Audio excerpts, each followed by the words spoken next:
Hi, how's it going? And welcome to this week's episode. If you haven't already, or if you're new, don't forget to subscribe so you never miss a notification of every single time we post.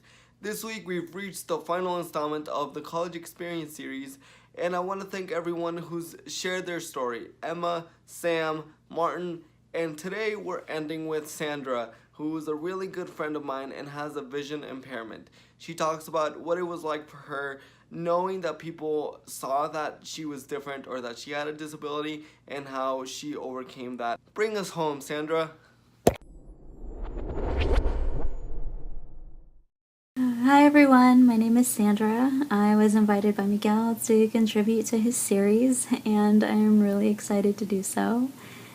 So I have a vision impairment called Retinopathy of Prematurity. I was born premature, and my vision suffered. As a result, I can't see out of my left eye, and so I've just had to learn how to cope with that lack of vision in my life.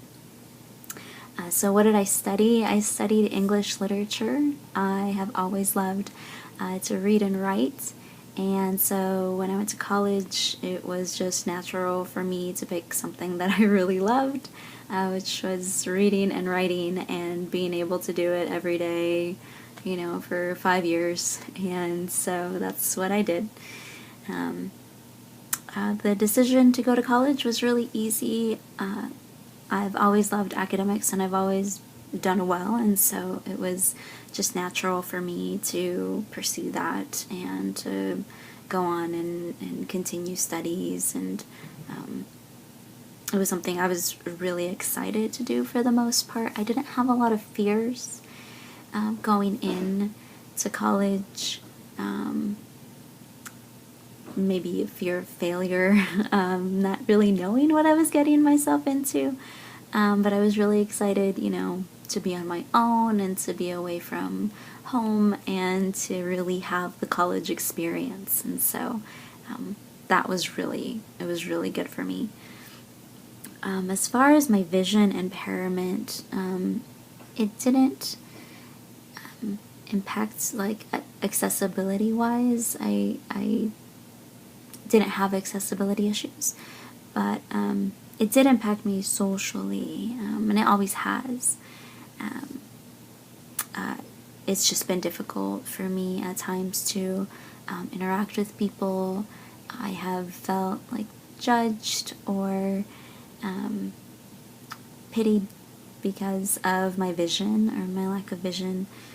So social interactions were a challenge, and it was a struggle to really look people in the eye and to just have those interactions confidently, knowing that, my eyes look different. I looked different, and people probably questioned that and didn't know what to make of that. And so I struggled with a lack of confidence in myself and in my abilities, because there were things that I didn't do and I don't do because I can't see, and because of my lack of depth perception.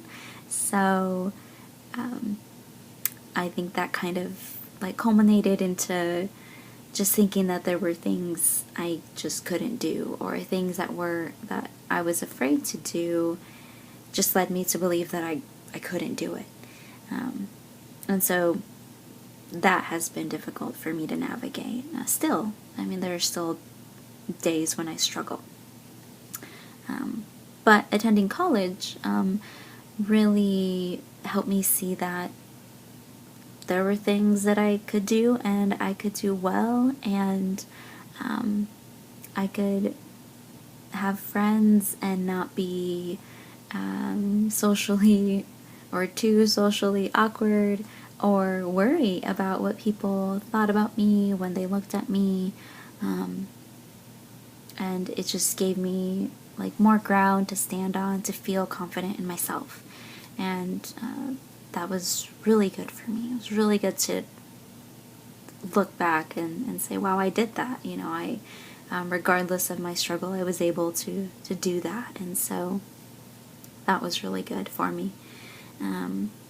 what I would tell someone who feels limited is really to believe in yourself. And I say this from a place of still learning how to cope with my vision impairment and to learn how to do new things, even, beyond my lack of vision, despite what I can or can't see physically.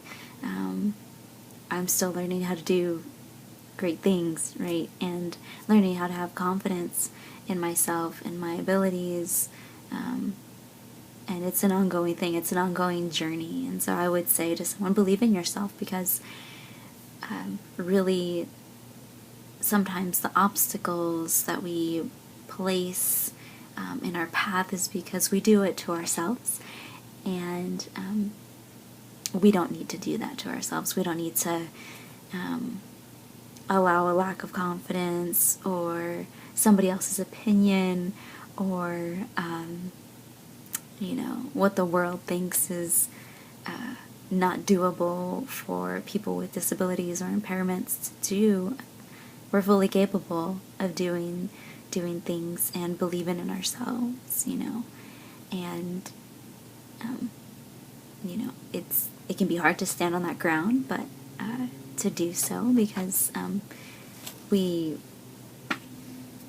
are the ones that need to believe in ourselves the most when it comes to just allowing ourselves to grow and flourish, whether we're in college or not, and to continue learning and continue growing despite whether it's a physical or intellectual impairment.